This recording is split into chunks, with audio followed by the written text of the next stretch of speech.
공무원들이 자괴감 드는 일이 최근에도 있었죠. 대왕고래 프로젝트. 이거는 산업부 공무원들이 이거 장관이 어디 있는지도 모르고 발표되는 것도 모르고 6월 3일에 대통령이 이걸 빵 터트리면서 주식시장 주가도 빵 올라가고 터지고 난리가 나지 않았습니까? 저는 그 얘기 처음에 뉴스 들으면서 왜 하필 또 대왕이야? 아니 왕자를 왜 이렇게 좋아해? 아니 왕자 때문에 그 곤욕을 치르고도 여전히 왕이야. 그거는 그 뗄래야 뗄 수 없나 봐요. 왕자는. 대왕. 그것도 그렇고 내용이 정말 들으면서 제 귀를 의심했어요. 저희 뭐 대부분 그렇게 느끼셨겠지만 저게 대통령이 발표할 수 있는 내용이야? 아니 본인들 주장에 의하더라도 물론 대통령이 직접 언급은 안 하고 이제 산업부에서 언급을 했습니다만 성공 확률 20%라는 거잖아요.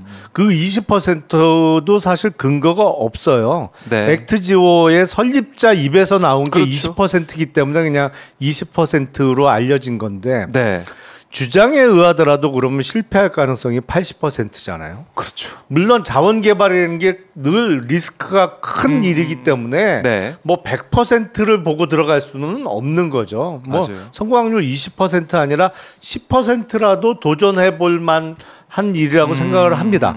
하지만 대통령이 직접 긴급 브리핑할 내용은 아니죠. 그렇죠. 아니야.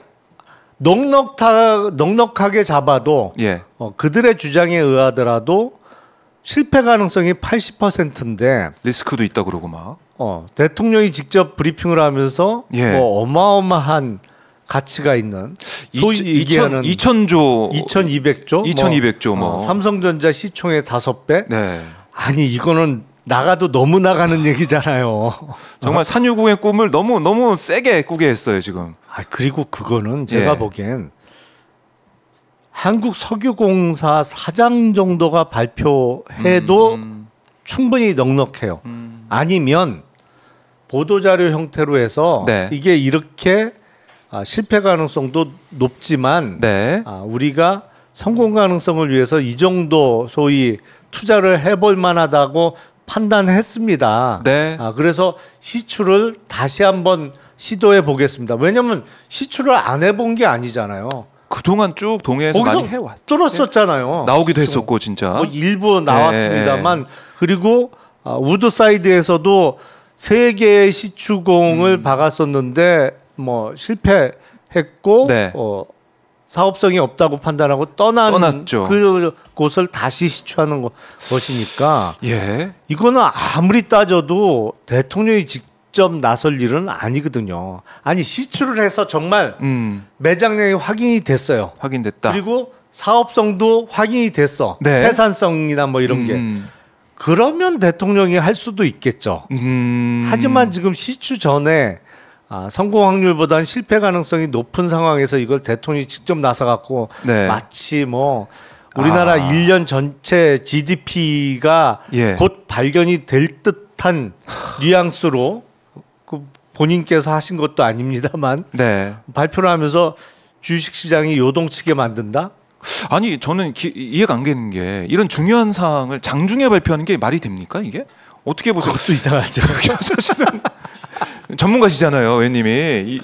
아니 이거는 그냥 발표를 누가 했는지를 가리고 본다면 이거 무슨 주식 작전 세력의 움직임이에요. 이거는.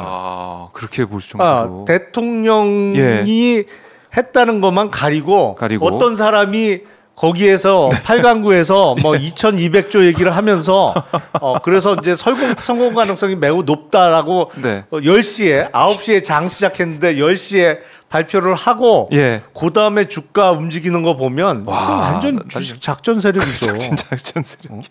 아니 그리고 정작 별 상관도 없는 회사가 6월 3일, 6월 4일 연속 상한가를 쳤잖아요. 근데 나중에 알고 보니까 그 회사는 아스팔트 제조하는 회사야. 이게 무슨 석유 탐사하고 상관도 없어. 이게 뭡니까 진짜. 아니 그리고 정작 제가 이상하다고 생각한 건 정말 가능성이 높다면 정유회사 주가가 움직여야 돼요.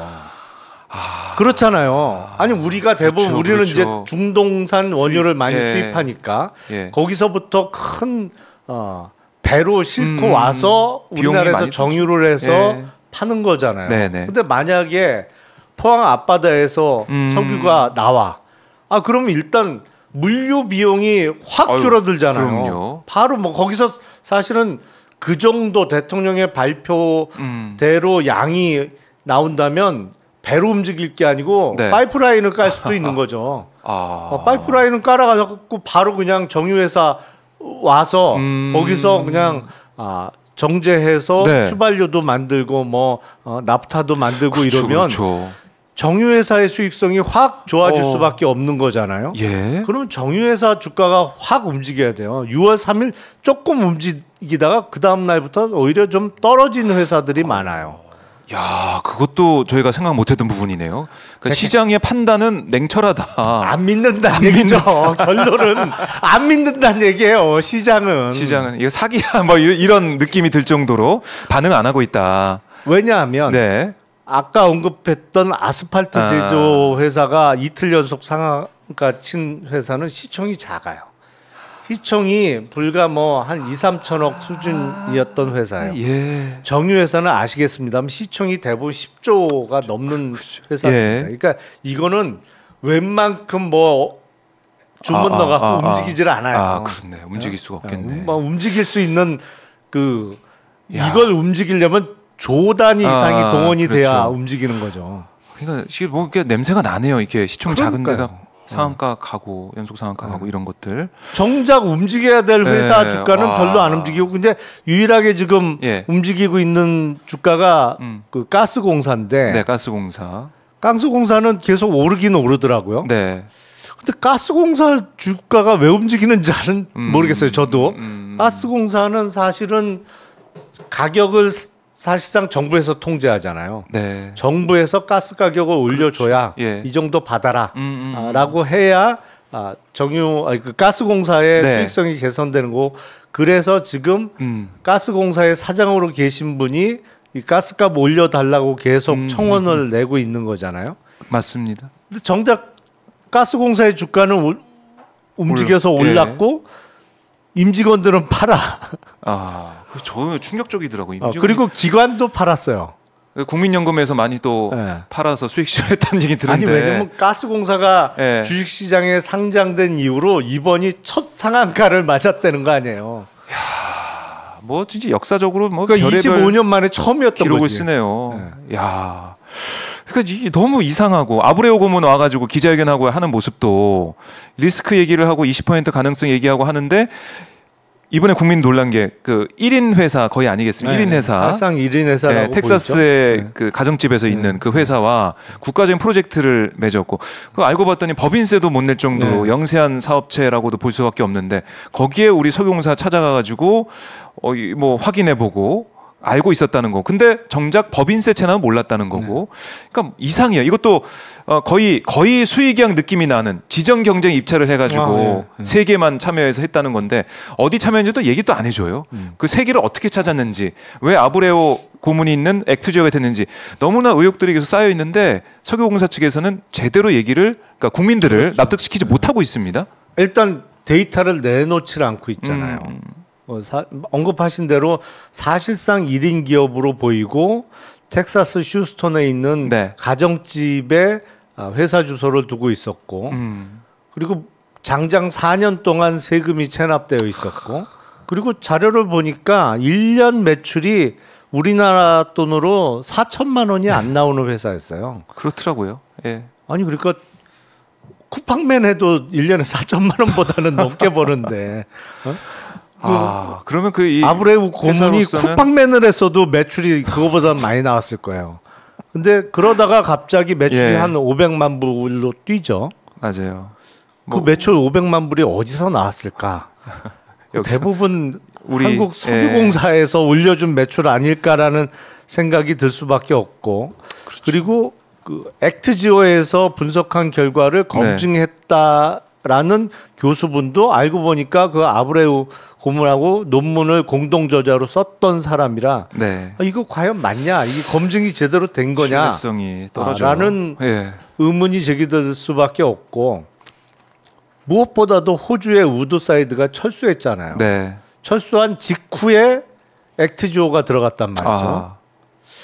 야, 그래서 세계 굴지의 석유 탐사 회사가 사업성이 희박하다고 판단해서 철수하고 네, 거기를 사실상 1인 기업으로 보이는 데서 들어와서 이거 가능성 높으니까 해야 된다라고 주장을 하고 그걸 대통령이 발표하면서 앞으로 시추를 하겠다는 건데 네. 이렇게 전개가 되는 게 과연 맞나 싶어요. 그래서 결국 국회에서 이 사안을 하나하나 따져봐야 되고 지금 최소 뭐 5천억이 든다고 하고 뭐 5천억 최소가 5천억이고 뭐 7,500 얘기도 있고 뭐 1조 넘어가는 얘기도 있고 일단 우리 혈세가 들어가는 5개는 산업부 장관이 언급을 이미 했고요. 그 5개만 해도 5천억이잖아요. 근데 만약에 그 안에 나오면 다행이지만 5개를 뚫었는데 안 나왔어. 여기가 아닌가벼 하면서 더 뚫고. 근데 아직 윤석열 대통령의 임기가 좀 더 남았어요. 예. 그거 안 뚫겠어요? 그나마 이제 5개 뚫었는데 임기가 끝났어. 그러면 안 뚫겠지. 내가 보기엔 안 뚫을 거예요. 그나마 다행인데. 다음 정부에서는 누가 집권하더라도 그럼요. 안 뚫을 가능성이 훨씬 높아 보이는데 쉽지 않아 보이죠. 임기가 남았어요. 그러면 안 뚫겠냐고. 대통령이 직접 그렇죠. 긴급 브리핑까지 했는데 그럼 몇 개 더 뚫으면 그것도 뚫을 때마다 1,000억씩 더 들어갈 거 아니에요. 아유, 천천히 들어가겠는데 천천히 좀 시간도 가면서 큰일 났네요. 그래서 국회에서 이거는 혈세가 들어가는 건가? 뭐 일각에서는 이거 펀드 만들어서 해라, 아니면은 투자 받아서 해라, 이런 얘기도 나오고 있긴 하지만 누가 투자하겠어요 여기다가? 하시겠어요 이거? 펀드에 돈 집어넣으시겠어요? 저 같아도 안 해요. 이건 투자 안 해요. 외국에서도 아마 안 할 것 같은 해외 투자도 그렇게 되면 우리 혈세가 들어가는 거잖아요. 국회가 하나하나 따져보고 분석을 하고 묻고 그다음에 진상을 규명해야 되는데 문제는 뭐냐면 산자위 위원장이 아직 뽑히지 않았습니다.